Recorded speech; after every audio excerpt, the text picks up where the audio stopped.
Tuelekee kaunti namba 15 ambapo walimu wa shule za sekondari chini ya muungano wa KUPPET wameandamana huko eneo la Mutitu, kaunti ya Kitui, kulaani mauaji wa walimu wawili waliouawa katika matukio tofauti yanayodaiwa kuhusishwa na wapenzi wao.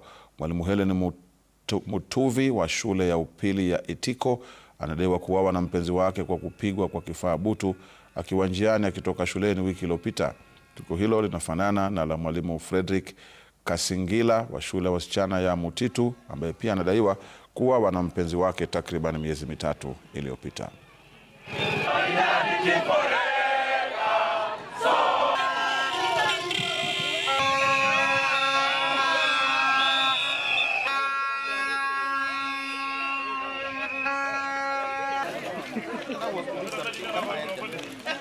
Tunasema mpaka hiyo justice itendeke, hatutasimama na walimu wa Kitui hatutalala mpaka tuone hao wawili wamefungwa na walimu wetu, familia zao zinapata justice.